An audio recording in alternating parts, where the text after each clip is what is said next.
Sir ఏంటంటే 30 లక్షల మంది కుటుంబాలని బంగారు కుటుంబాలు తయారు చేశారు. ఇప్పుడు చంద్రబాబు నాయుడు గారి విధానాలు ఏంటండి? పెట్టుబడిదారీ విధానం. ఆయన రాజకీయాల్లో చేసేదంతా ఒక పెట్టుబడిదారితో వాళ్ళ వర్గాన్ని పోషించుకుని వాళ్ళని ఉన్నత స్థాయికి తీసుకెళ్ళమే తప్ప పేదవాడికి పనికొచ్చే పథకాలు పెట్టినటువంటి దాఖలాలు ఎప్పుడూ కూడా లేదు. ప్రజల్ని మోసం చేస్తూ అబద్ధాలతో గద్దెనెక్కి పరిపాలన చేస్తున్నటువంటి విధానం చంద్రబాబు నాయుడు గారిది, ఆయన మంత్రిమండలిది. ఇప్పుడు P4 అని చెప్పేసి కొత్త పదం తీసుకొచ్చాడండి.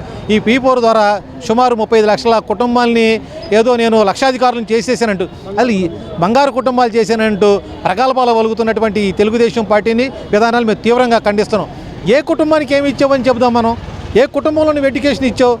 రాజశేఖర రెడ్డి గారు చదువు ఇచ్చాడు, అలాగే ఫీజు రియంబర్స్మెంట్, వాళ్ళకి వైద్యం ఇచ్చారు, ఆరోగ్యశ్రీ ఇచ్చారు, చేశారు. జగన్మోహన్ రెడ్డి గారు అది కొనసాగిస్తూ పేదవాడికి కావాల్సిన ఇళ్ళు ఇచ్చారు, ఇళ్ల స్థలం ఇచ్చారు, వాళ్ళ అభివృద్ధి కోసం ఎన్నో పథకాలు పెట్టేసి పోషించారు.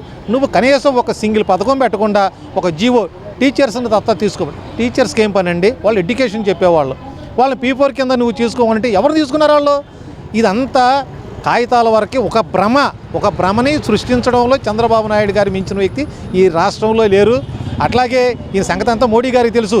దానికి నిదర్శనం ఏంటంటే వీళ్ళ మేనిఫెస్టోలో పవన్ కళ్యాణ్ గారు, చంద్రబాబు నాయుడు గారే దాన్ని రెండు పార్టీలే దాన్ని మా మేనిఫెస్టోలో ఉన్నాయి, కానీ బీజేపీ ఆ మేనిఫెస్టోకి మేము అంగీకారం కాదని చెప్పేసి ఉంది. మళ్ళీ కూటమి ప్రభుత్వం, ఎన్డీఏ ప్రభుత్వం. అంటే మీలో మీకే సరిలేదు. అంటే నీ మేనిఫెస్టో మీద మోడీ గారికే నమ్మకం లేదు. అంటే నీ P4 మీద పేద ప్రజలు వదిలేస్తామని చెప్పడం అనేది అంతా అభూత కల్పన.